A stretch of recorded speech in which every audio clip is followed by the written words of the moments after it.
Ladies and gentlemen, have you heard of the Tavistock Institute? Do you know the band The Beatles? Do you know any other pop cultural icons who may have been influenced through mind control? These are questions I've been asking myself a lot today. And I'm thankful once again, this has happened numerous times at this point, that the Twitter algorithms have brought me face to face with another interesting person who would like to discuss these topics. So I'd like to introduce you to Agnew. Agnew is someone who reached out to me in the interest of speaking on the Tavistock Institute. And I'm excited for you to introduce yourself today, Agnew. And let's just start off with our ritual first question for a first time guest. I appreciate you being here today, my friend. And I just want to ask you, when did you start to speak your truth? Wow, well, that's a loaded question. I really know in hindsight now, I started to speak my truth when I was about 5.5. I had a really intense experience at 5 years old, 5.5 years old, back in the 60s with my mom and dad in the mountains. I had for lack of a better, I had a UFO encounter.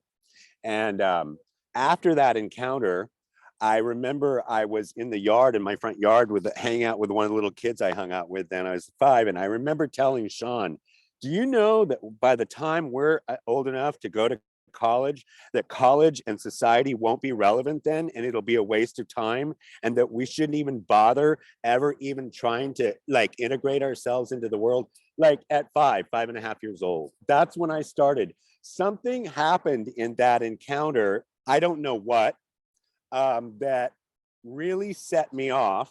And I started reading. I was a voracious reader as a little kid. I learned how to read before I was in kindergarten.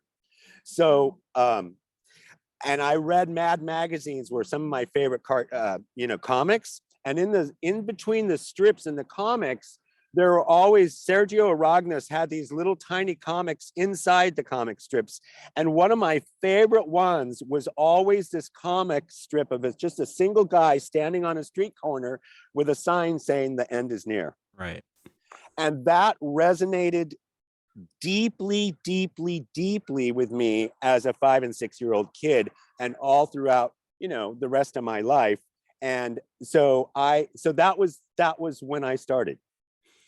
Wow, my friend. Okay, I have a couple questions. So one, maybe we can start with this initial UFO experience, because it sounds like not only did you see something, but what you saw had a deep, profound impact on your character, your psyche, maybe your soul, if you want to get spiritual. How would you describe what you saw, and maybe Well, we took a trip into the Southern California mountains here with my dad and my stepmom, and I was riding in the back seat. We were up in the Los Angeles mountains, and we're just cruising along. And I look outside, and we're on the side of a mountain. So there's a big drop below us.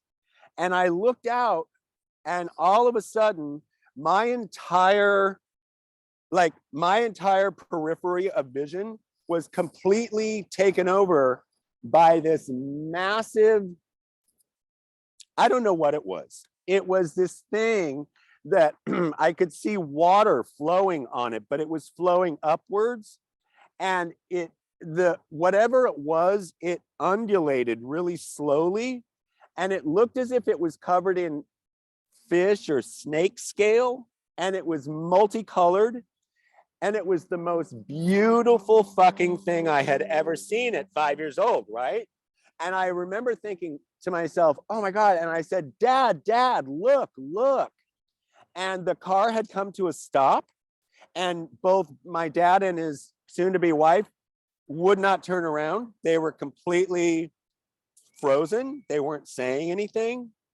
And then my next memory is a fractured memory of me being in some space with a bunch of other kids my age, being given information. It's experiential. It's not anything that I heard. It's the experience that I took away in hindsight. I was being given information. So then you jump from seeing this beautiful thing to a fractured memory of being in a room with a bunch of kids my age being given information. And then my very next memory, and I have really good memories from 2.5 on.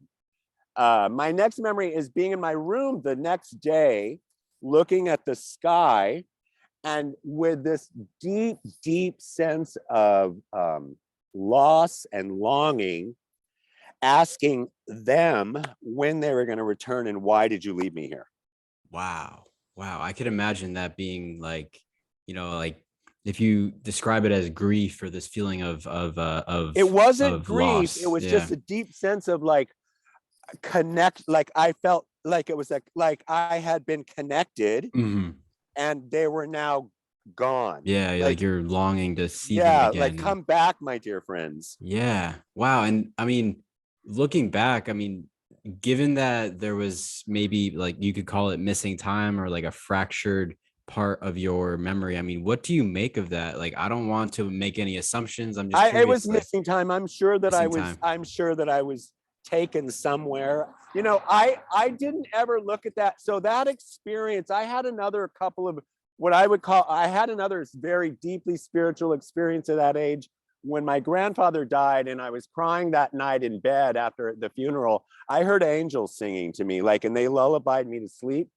Those two experiences were sort of, they didn't get buried, but I just forgot about them. Mm. I moved on as a kid, and it wasn't until I started having, a deep interest in UFOs at like 12.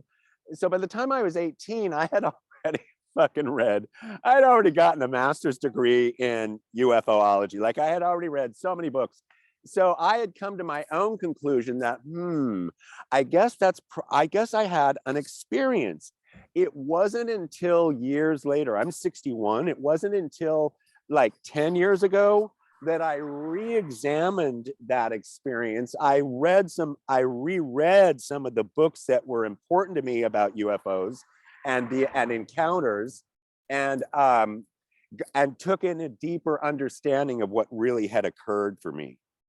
Wow. Well, my friend Agnew, I've got to pay you a sincere compliment because I can tell that you're an excellent storyteller. You got a lot of energy and you have a true gift. And I'm honored that you've asked to come on to this Oh, podcast because I feel like we're gonna have a lot of fun diving into um everything you've already mentioned and then everything else that we have not even scratched the surface right, on. But I want to go back to a quick spiritual point.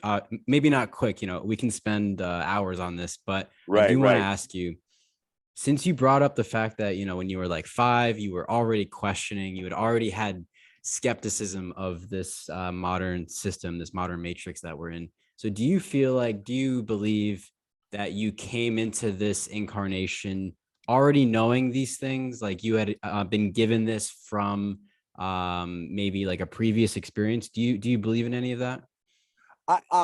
Yes, yeah. I don't like to use a lot of terms that we in our culture use now to describe ourselves. Hmm. The term starseed really bothers me, and yet True. what that implies Hmm. is really important. And so I do believe that there is a group of us karmically that are here in this ascension, this time of ascension. We're going in this Kali Yuga that we're in right now. We're in the atomic age. We're in the first 300 years of the atomic age. We've left the material age. We're in the first 300 years that we have about 2,000 more years of the atomic age. Then we go from there to the mental age and then to the spiritual age. So I believe definitely that there is a script that's been put down by the cult of Baal a long time ago that's been followed, that's been inserted into the Bible. And I believe that, that what Revelation says, there's certain elements of it that have been bastardized and have been scripted out. And I believe that there are definitely a group of us that are here to shift the consciousness, so to speak, because there can be no shift physically. It has to be consciously. Physical, you can't do it physically. It won't work. There's Mm. just no way. We tried it. It's not going to, and we're ascending. So I feel no great fear about the end of the world. I used to, but now I practice Kriya Yoga. And so I've learned a lot in the last 10 years. I've been studying that about the Kali Yugas and to understand that this time that we're in, history has just basically repeats itself. Our ascension travels up and down, but it goes in a spiral. So we go up and down every 12,000 years. And so, yeah, I really feel like there is definitely a group of us here, and that we have a job to do, and that each one of us discovers that, or we don't. And I think most of us do. And I think that it's a burden that people carry that they don't know that they have, or some do. It is a burden. I was speaking to someone yesterday about this concept of the like an artist of some kind, a painter, a musician, they tap into their inner muse.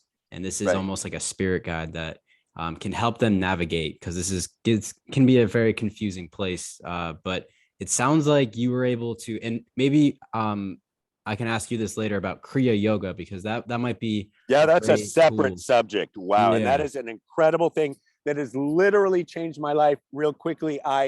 Over the course of the years, I nearly converted to Islam. I've been an active Episcopalian, an acolyte in the Episcopalian Church.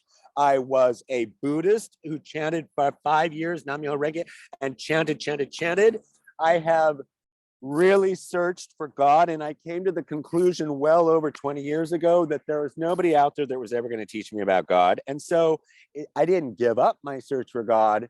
I just sort of like, nobody's here to teach me, until I found Kriya Yoga. So yeah, that's really made a major, huge contribution to my life. It's actually saved my life.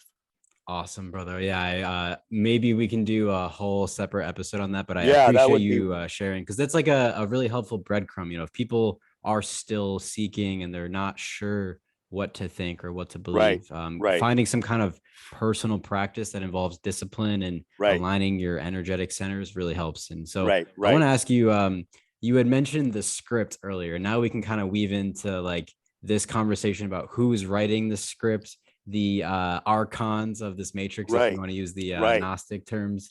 And I want to preface it. I don't know who wrote this. I got it off Instagram and I copied it and hard pasted it on my wall. It's been here for like just since the beginning of the pandemic. So it says this: realize this is a spiritual war, a war on consciousness. This is high magic, dark occultism. See the spells, learn the symbolism of these ritualistic events. It is hidden in plain sight. This is conditioning, programming, and mind control. This has been planned a long time ago. This goes way deeper than viruses and racism. Look beyond the 3D veil. Connect the dots. Please don't fall for these divide and conquer tactics. Remember what you truly are. Keep your frequency high at all times. Infinite love is the only truth. Everything else is an illusion. I love that. And that's really important to keep in mind in this scripted world that we live in, because we do not live in an organically, naturally unfolding. It is organic and naturally unfolding in the events of time and space, but not in the way that for us, it's not. It's all scripted. And it's not completely random either. No, nothing is random. There are no coincidences. Learn something. In the days we live in today, there are absolutely zero coincidences. None. Well said, my friend. And there's maybe more than two sides to this, but obviously people will refer to the elites or whoever the controlling class. But I also like to think, just from that message you had read earlier, that there is a portion of the 1% that wants us to do better, that is hoping that we will pass this exam, right? Like if you have an intelligence test. Yeah, if they exist, I don't know who they are. Right. I really don't. It is the one thing that you can that the revelations promised about the apocalypse is that the hallmark, the essence of the apocalypse is going to be deception, because we're in a war on consciousness. So that is where the war exists. It exists in our mind. Yes. And it's a spiritual war for our souls, which of course they can never get. And they know that. They don't know that. See, and the thing is, they know that they can't win, but they're going to keep trying. Right. It's a desperate effort. That's what they do. It's a desperate effort. Yeah. It's a last gasp as they know they're going down.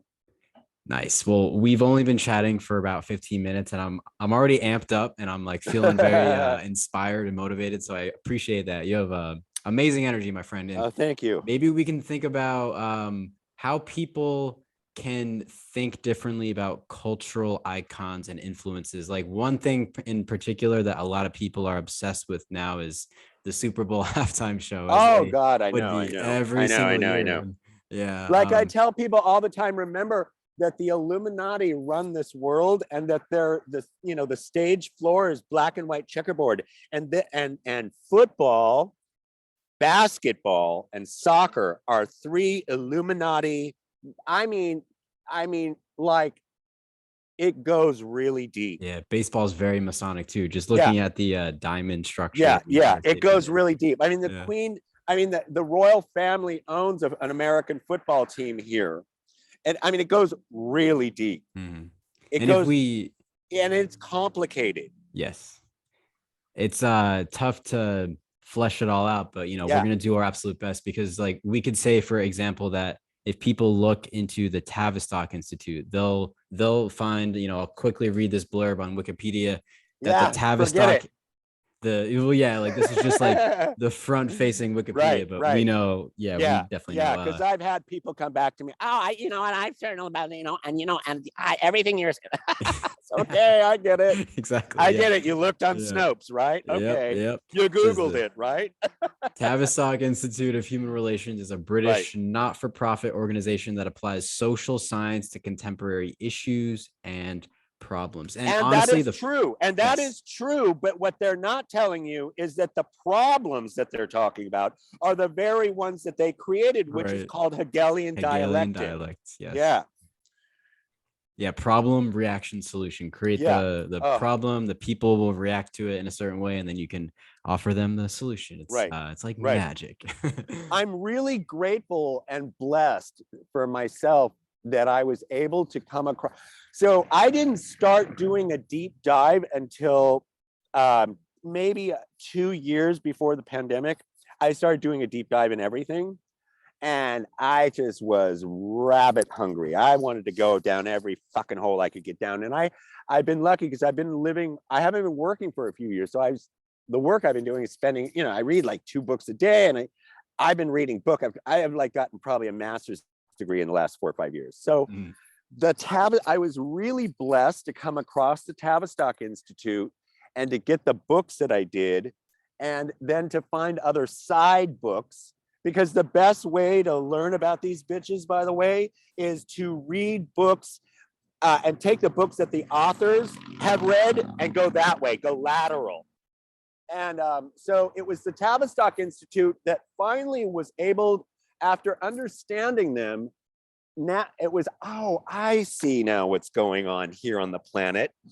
I mean, even the Manson murders, that whole thing was manufactured by the social engineering scientists at the Tavistock Institute. It was not an organic mass murder. It was social conditioning, is what it was. So I thought to myself in the last couple of years, like, if I was going to teach a class about New World Order, how would you start? Well, I would start at the top with the central banks and with the Tavistock Institute and the Committee of 300. You have to have 3 separate classes: central banking, Committee of 300, Tavistock Institute. That's where I would tell people to start at the top, because it's easier to start at the top because you get a broader view of what's going down below. Because when you get down to the bottom of all the psyops that are happening, it gets overwhelming. It gets distressing. It gets, so by design too, like by design, absolutely. So I was blown away to discover just how deep and wide their influence goes. I even tell people now, I said, please do not come to me with information when it's given to me on a 72% say, because I learned early that with them that Gallup polls were created by social engineering scientists. It's basically more Hegelian dialectic. You create a social problem by asking a question that may or may not exist. Then you get all these, and it's dangerous.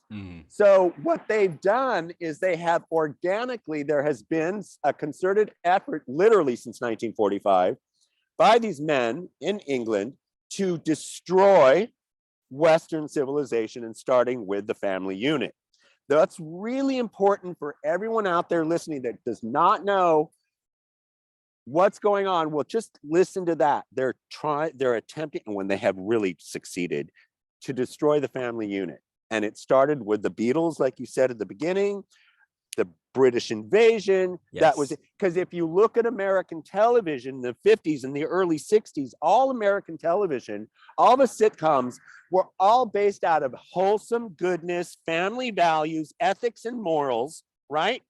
And it went rapidly from that overnight to divorce, adultery, sex, and drugs, like literally overnight. It's like we That did completely not happen. flipped from stability to instability. And Right. I want to ask you, as one of the like seeds that were planted in the early to late 60s was perhaps like the hippie movement, the Grateful Dead, the LSD being swept into society, and all these tests that were happening in mass scale. Yeah. Oh, and and that therein lies another part of my thing, is because I was another really radical kid. By the time I was 7 years old, they used to have all these posters around everything, back in the day, speed kills, and I knew then that I wanted to do speed. I wanted to do drugs. And just this kind of a side thing, but I was really deeply affected by this attack on our civilization, because when I was in 6th grade, my goal in life, and I'm not kidding, was to be a drug addict. And I wanted to be a drug addict because drug addicts wore sunglasses inside and they were very cool. And I did hundreds and hundreds and hundreds of LSD. By the time I was 18, I started taking acid at 14. My parents were hippies. My parents were hairdressers. I grew up going to concerts, Led Zeppelin. I was completely immersed in that whole entire thing, as were my parents.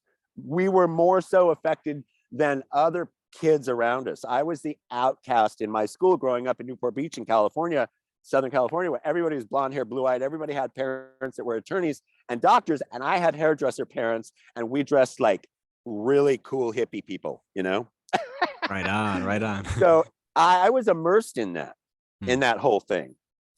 And, and it's been a struggle for me after discovering all this and going down some rabbit holes, and some of the thing about the music industry and everything, and learning about, oh my God. So, and I've had to come to some sort of an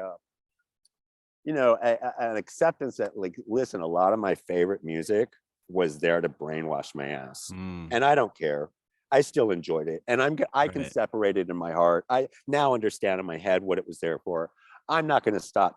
I'm not going to put it away, but I now know what was going on. Can I give you an example of that too? Yeah. So Southern California, right? One of my favorite bands, Red Hot Chili Peppers. I'm well aware of what they're wrapped up in certain cases, but I do appreciate, like, there's 2 songs, like obviously Californication, where they say psychic spies in China try to steal your mind's elation. That's a really fun topic. And then in their newer track, Black Summer, they just straight up say China is on the dark side of the moon. And it's like, whoa, okay. Yeah, I get it. Yeah.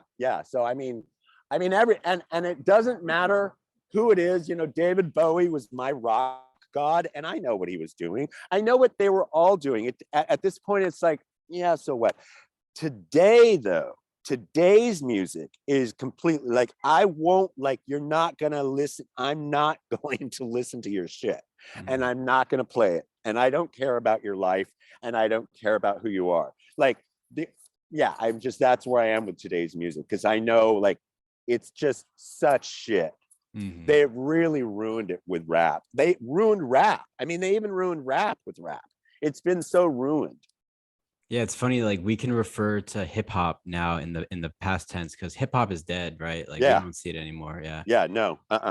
all you see are trannies shaking their asses, and that's all you see, really. Mhm. I Yeah, mean, and it's times not have dancing. changed. It's Times have really, changed. they've Yeah. done a really good job at destroying the civilization, this whole culture that they created. They've now destroyed it. Now, I feel like I'm seeing a rebellion of some kind. I mean, there are, I don't like to get myself associated or tied in with certain groups, but I've looked in all different directions, and I've not like identified with one group. I just want to make this clear, but like Yeah. I've seen like people who are looking back at those values of the 1950s, being like, we need to return to that. Like that was actually working.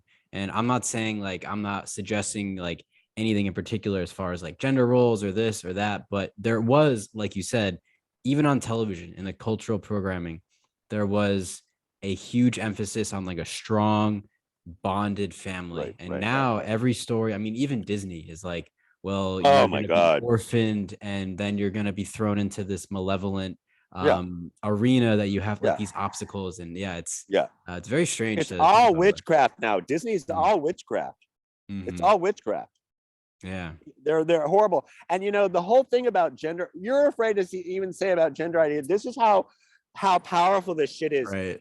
And I'll say it. Listen, there are jobs for men and there are jobs for women. We're built differently for a reason, to come together to make strong union and family and community. There's a reason. It's energy. We're not we're male and female is not expressed biologically, it's expressed energetically. Yes. We have a masculine energy and a female energy. It happens to express in a female way and in a masculine way. That has nothing to do with a social construct at all. Right. That's and just a law of nature. know that. Yeah. So I am totally, and there are lots of people out there that still are good people. We just don't hear from them. Nobody gives them a voice. Right. And at this point in time, I think that those people are really just fucking resigned. I get that. Yeah. It's, it kind of goes back to like the Tavistock Institute and how like these ideas are seeded through mega icons. And like, I'll say one more thing about the Beatles, because like my parents were also both hippies. I was actually, when my mother attended the 1994 Woodstock, and she found out that she was pregnant with me while she was there. Oh, so that's like so dad, cool. like dad really wanted to like party, and mom was like, I feel kind of nauseous. So they like to joke around that the Red Hot Chili Peppers, when they came out dressed as light bulbs at that 94 Woodstock, it was my first concert. Oh, I Anyways, love that. That's so cool. right. But I would hear stories from my mother in particular, because my dad was more of a fan of Jim Morrison, and he actually saw Jim Morrison get arrested in New Haven, Connecticut, when he was like 12 years old. Yeah.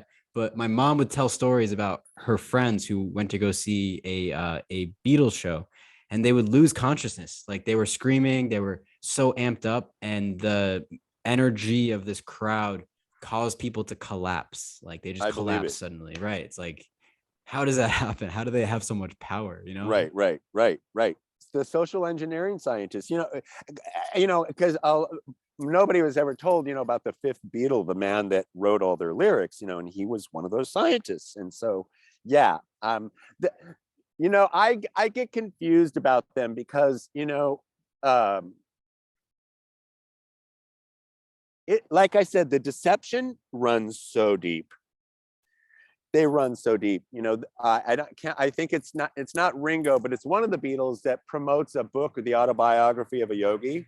And he talks about it all. He has copies and copies and copies. And, they spend a lot of time in India. So I don't know. They talk a good talk. I just know that there's a lot of deception out there.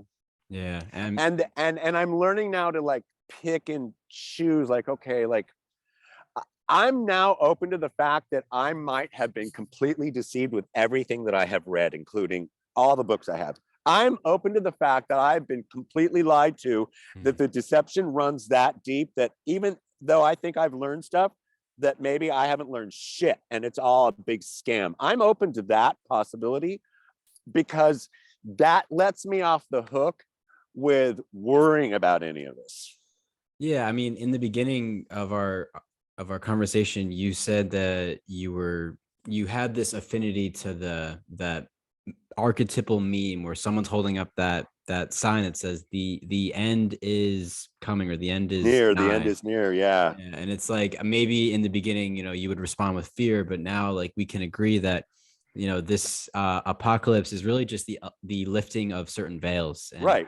Yeah. it's exciting because learning about things like the Tavistock Institute or Lucius Trust, which we haven't really touched on yet, but that's Oh my really God, fun to there's talk another about. thing. Yeah, Yeah. right. It's like some people might get discouraged or like they feel like disempowered learning about this, but I try to remind myself most of all that this is the hero's journey. Like you've got to learn about the darkness, and you get to Yeah. 6 o'clock, and then you Yeah. have to work your way through it and find Yeah. that light on the Yeah. other side. That's like the Yeah. whole Yeah. point of it, right? And that hero, that whole parable is that the hero goes through the dark woods and comes out just to find he's back where he started from. Exactly. You Yeah. know, and I have gone through the dark woods a couple of times in my life already. So and I shouldn't have been here. So I've really, for me, with everything that I've learned about what's happening on this planet, for me is like a blessing. It's like frosting on the cake, because I feel really grateful. And I've always had this deep need, I don't know what it is, to share with people the experience that I'm having in the moment. And especially if I learn things that I think are incredible, I want to share them with others. And I have learned the hard way now that you just can't do that now these days. I mean, you can and you can't, because most people, especially today, are completely like, whoa. Yeah, I've heard people describe this as the rules of the Ronin in a way. Like you can't give people knowledge who don't ask for it. But it's kind of nice because we're gonna put this video and this audio out there, and anyone who like we're gonna leave people massive breadcrumbs that they can follow, and it's Right. up to them. We can't really like force them to Right. look a certain Right. way, but Right. yeah, that's Yeah, important because to remember. yeah, my favorite saying is, and I leave it all the time on social media. I always leave when people, I'll make a comment, somebody trashes the comment, and I will say, contempt prior to investigation is the vigilant, eternal crown of ignorance. I mean, okay, put down what I'm saying after you have read, after you have consumed the information I consumed, then trash talk what I'm saying. But to just dismiss it blatantly is what little kids do. Right. You got to read And the therein entire lies, article first. You got to yeah, do some and that is research. my big pet peeve these days that I've discovered through my own bad behavior, and I worked at changing it in the last few years too, is that most adults are not adults at all. There's between 10 and 16-year-old emotional kids still in an adult body, and it's really confusing. Yeah, that's very And accurate for sure. and it makes it difficult to have any sort of a conversation about this stuff. And I have issues even now currently with longtime friends that are like, I have a friend of mine that keeps sending me, oh wow, see this chat GPT, and guess what, I can do all this stuff and it'll let me draw, and I can do whatever, and it'll just do all this stuff for me. And I'm like, I said, haven't you been listening to anything that I've been telling you for the last 4 or 5 years, dude? And he got really angry, and he's not talking to me. Yeah, I mean, people, no offense to your friend, and I have the same issue with friends and family, especially with the pandemic. I was definitely the black sheep, being the only one that was unjabbed, and Right. it's been tough because like I'm not trying to like harm anyone. Like I'm trying to like assert my own position, which is based in evidence, while at the same time trying to respect people who don't agree with me, because it's okay. Like Yeah, I we're know, not and that's gonna a hard agree, line. right. But yeah, I wanted to preface that. No offense to your friend, but I see this issue a lot, and I'm a high school teacher, so I'm with 15 and 16-year-olds, and I see the same patterns of behavior that they have, which are very charged with emotion, and Yeah. there's a lack of Lack of balance. Like people, Wow. So you're a high school teacher? yes. Wow. Oh my God. Oh my God. I have a cousin that's a high school teacher too. And she has a degree in education, a doctorate in education from USC, and she's not very smart.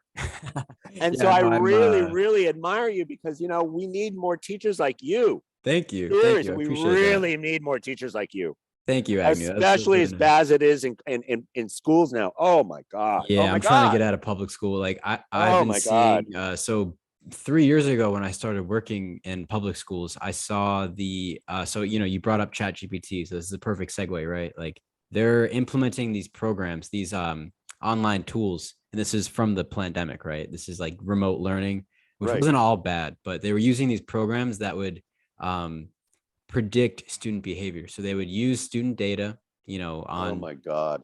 types of tests and exams, and then they would be able to chart out and predict, kind of like a Minority Report, almost like you can kind Right. of predict what's going to happen to someone based on all their past behavior. And like, all right, I'll play devil's advocate. I understand that using the AI to make predictions could be helpful. It depends on what you're really looking for. But at Right. the Why same do we time, need predictions first? Let's right, ask right. that. Why do we Yeah, need predictions? why? Yeah. Yeah, go ahead. Well, it's a question I'm struggling with, but I do know that the like if we take out the humanity of learning, or we take out the family unit as being like the pillar of Oh society, God. then this is We're where it will crumble. And I feel this like, is yeah, it's something I hope to contribute to my students, is to show them that, like we got to teach Confucianism and Taoism, like looking at both sides, right? right. And in Confucianism, the main pillar was filial piety, being pious to your parents and your family, and having Right. a deep respect for that. Right. Basic But how to live schools. We need to teach people how to yes, live. Just basic, not rockets, not deep. No, right. how to live, how to interact with human beings. And therein lies the rub about this fucking Tavistock Institute. So And could there are you, thousands of subsidiaries because there are literally thousands and thousands and thousands of subsidiaries that come out of Essex, England, from the Tavistock Institute. yes, yes. Thousands of them around the It world. it would be very interesting to start at the very top, like you said, and look at where does, like, so we have like the Rockefeller education system, we have the Yeah, Bill and Melinda Gates Foundation, all these right, structures that fund these right, Department of Education projects. I would love right. to maybe look at where it all starts and how it trickles down from there, because It- then it- we can yeah, because the understand. Tavistock and Rockefeller sort of started hand in hand. The Mm, Tavistock Institute basically started before World War One. They're the ones that are responsible for actually implementing all the social constructs that needed to happen, like the fake stories about the Kaiser and all that shit. They're the ones that started it. mm. So they have orchestrated 1 and 2 for us through Albert Pike's prediction and plan. And so, and they're all interwoven, these people, unfortunately, with the Committee of 300, which are the top 300 families at the top of the pyramid, and the rest of the planet. I mean, they have their hands in every, even all of the reporters in this country. There's a school in Florida, I can't remember what it's called, but like all of them try to go there at least a few classes, and it's all Tavistock Institute. I mean, their hands are in anything and everything that requires social construct, which Mm. is just about the entire planet. Yeah. Do you see in your local community, your friends, because like I know, we've got some issues between people that we're close with, that we have different views, but in your community, the people that you can relate to and chat with openly and honestly, where do you see people formulating a solution to this conundrum? Because like this is a very old and ancient problem, right? Like even though like we can point back to like the 1950s as being some kind of starting point, you mentioned the cult of Baal, right? Like that's a Yeah, very ancient yeah, yeah, power structure that we're up yeah. against. So I'm curious, when you frame like pretend that I'm asking you advice, and actually let's not pretend, I am asking you advice, because you seem to handle this all very well, and I like to think that I do as well, but I want to maybe give people a sense of learning all this information can be challenging. And Right. then the It question is is, challenging. yeah. It is challenging. So, and it is really confusing. Mhm. Thank God it's not paradoxical. It's just, it requires a lot of time. Yes. And unfortunately, a lot of people don't have the kind of time. Mm. That's why I say I was blessed, because I've been on disability for a while. I'm going back to work soon. So I've used my time off well. Good. So when I say the cult of Baal, that is a heading for a massive list of secret societies and witches' covens that have existed, that do exist and have existed in the last 6,000 years. Mm. And it's primarily headed through these days through Freemasonry.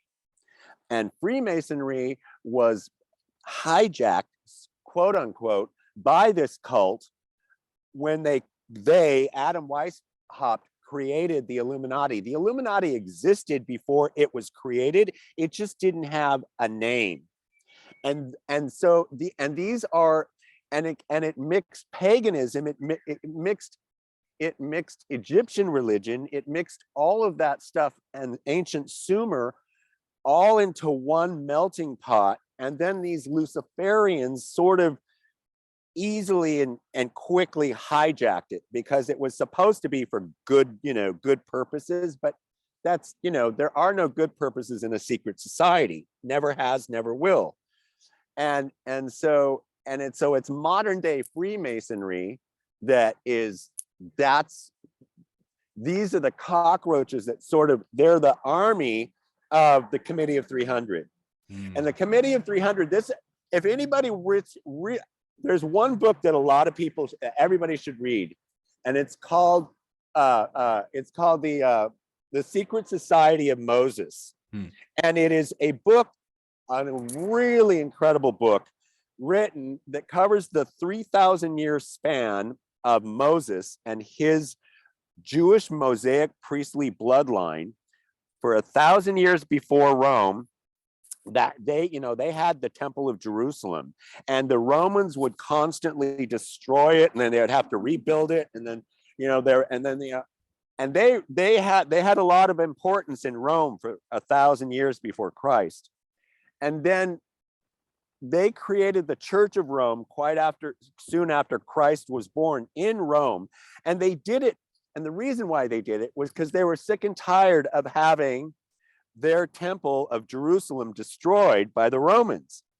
And since the Romans now were starting to become Christians, this Mosaic priestly bloodline, so these Jewish priests are direct descendants of Moses, not Aaron. Everybody thinks they come from Aaron. No, it comes from Moses. They're the ones that created the Church of Rome as a political front. They coined the term Christian and Christianity and created the Christian religion and created the Church of Rome as a means to obfuscate what their true allegiance is to the Temple of Jerusalem, which is a pagan temple. Right. And then that Church of Rome morphed into the Vatican. All the first popes were all Jewish. That priestly Mosaic bloodline is the same bloodline that fed and created all of European royalty, starting in Austria.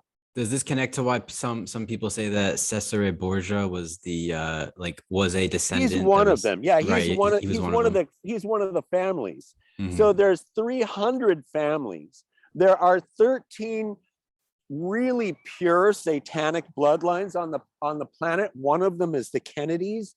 The Kennedy family and these satanic bloodlines, these Committee of 300 families, they quite often they create other family bloodlines, and they obfuscate birth records. They hide, they change birth records for their own purposes.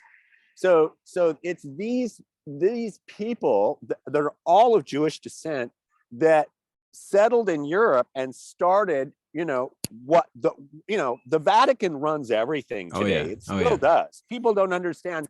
I mean, it's responsible for our daily lives. Rome never fell. It Mm-mm. just morphed into the Vatican. It Yes, has the never empire never fallen. ended. Yeah, it never ended. So with the Tavistock Institute, this helps because, you know, the central bankers needed something to implement their plan to enslave society. Well, what better way than through the media? That's why they own all the media. That's why, you know, that's why they do what they do.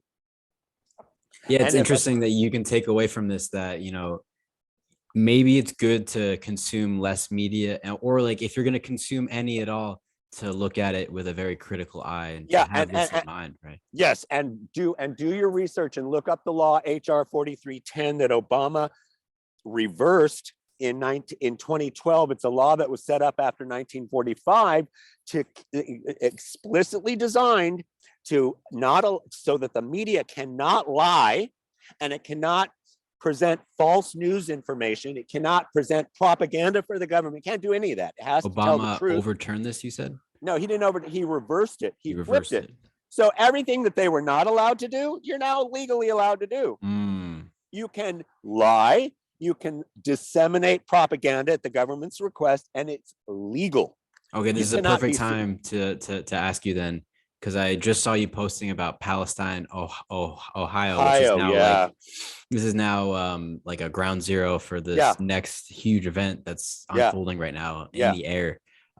What are your thoughts? I mean, it's a very broad loaded question, but maybe take us back to like when you first heard about this disaster. What did you think initially?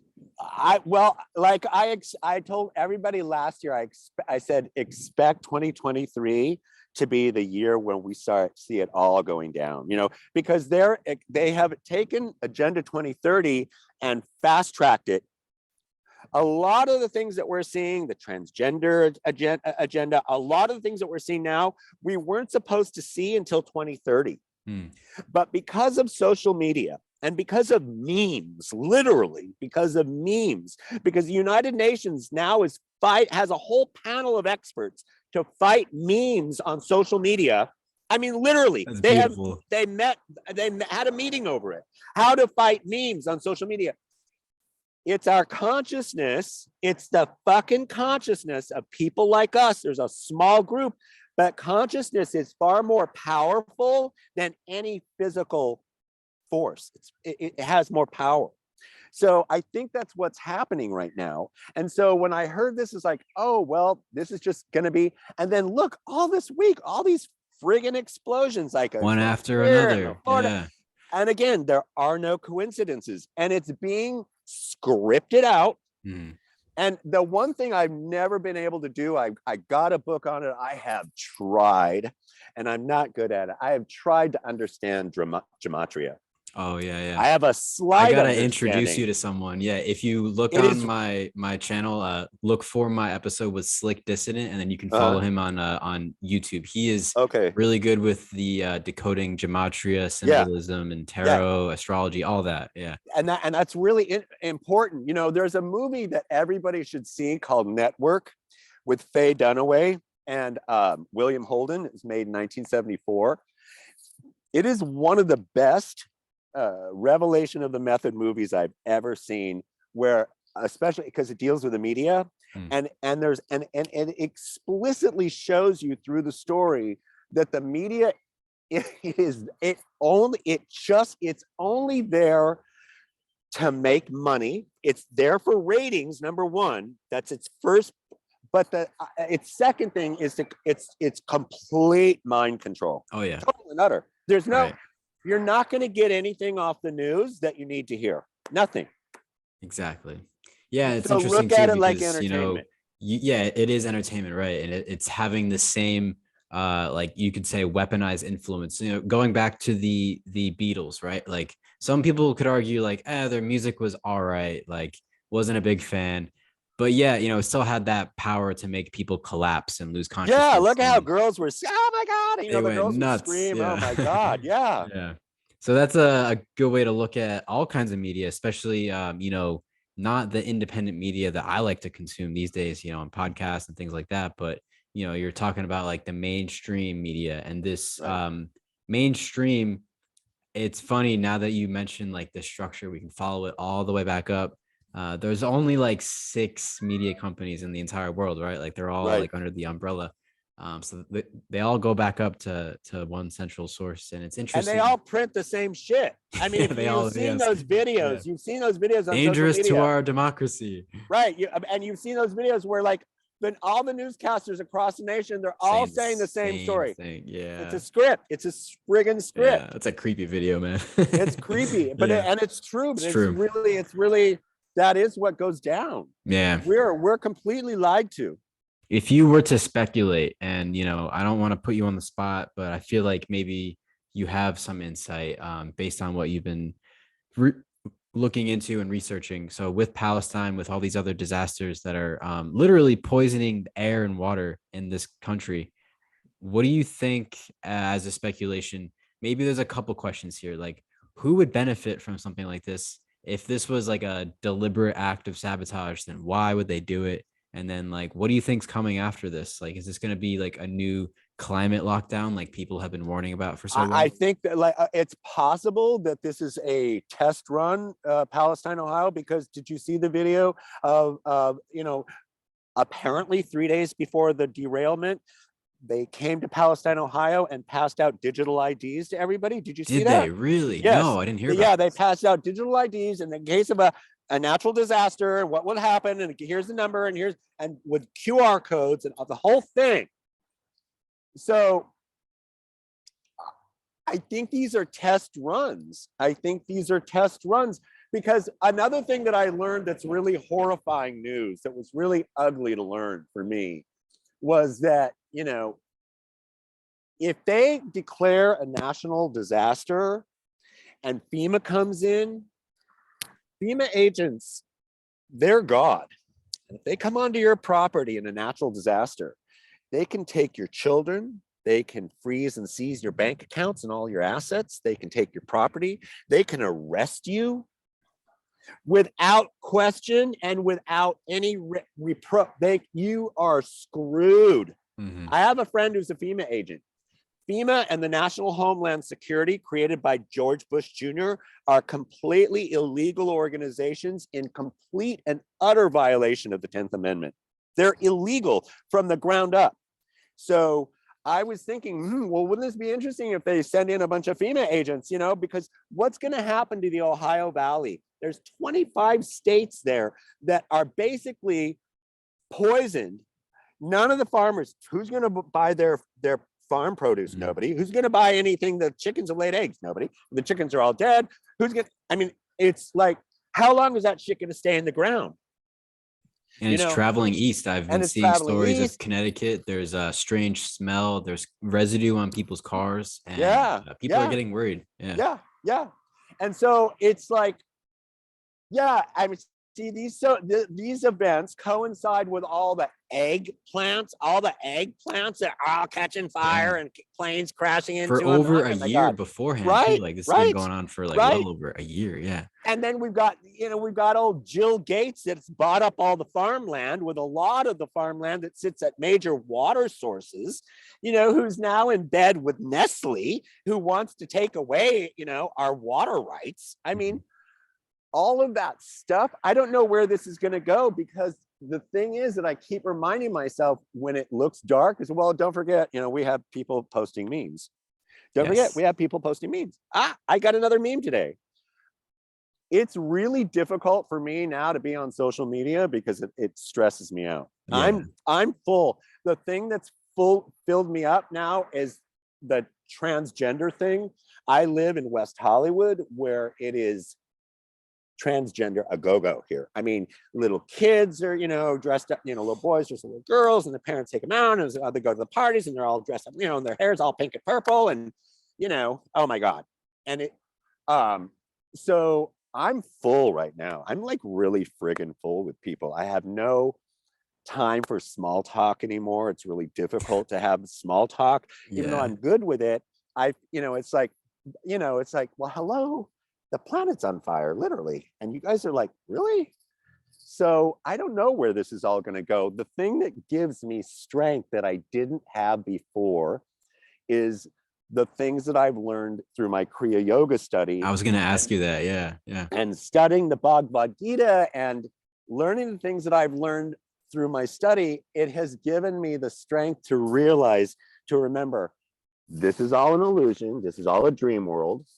None of it can hurt you. And you're just here to be entertained. And it's your opportunity to raise your consciousness above it. You can be in the world, you just don't have to be of it. You can be here. And and it is really true. It's a trite saying that I hated all my life because I knew it was true, that you can choose to be happy or not. It's your choice to be happy. If you can be in whatever circumstance, you can still be happy. And nobody wants to believe that, but it really is a choice. So if it wasn't for my spiritual practice that I have found God. I just don't know about him at all. I just know where he exists. He's inside me. The kingdom is inside. I meditate twice a day. I have never actually, I sit to meditate. I try to meditate. My practice is ongoing. I have not yet meditated, which is I have not quieted my mind yet. The struggle and the work at trying to get it done every day has brought me so much benefit. So even though I have not yet meditated, my objective has not been reached. And the struggle is really hard because this meditation that I do, it's the hardest thing I've ever done in my life, to sit still for an hour, with, your eyes, to sit still, that's all I do. I just, and I have breathing exercises when I meditate. To just be still and try to still my mind is the hardest thing I've ever done in my life. The hardest. We're also wired to be and so trying to still my mind is the hardest thing.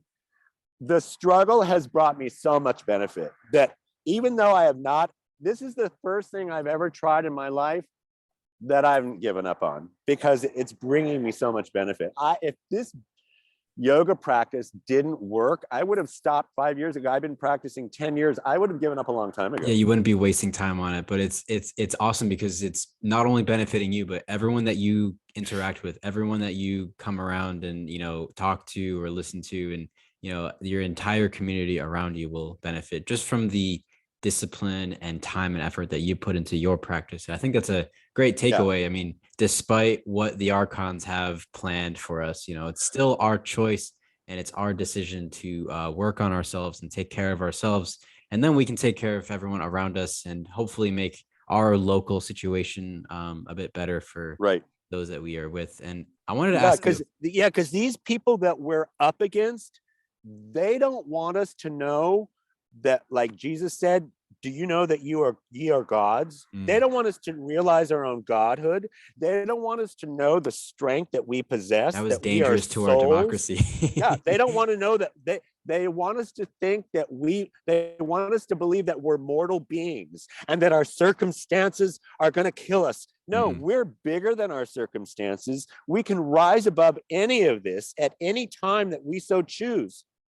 And they know that. And they don't want us to know the power that we have. That's why they bombard us with this constant culture of movies, Hulu, Netflix. They bombard to keep us away from who they don't want us to know the strength that we possess.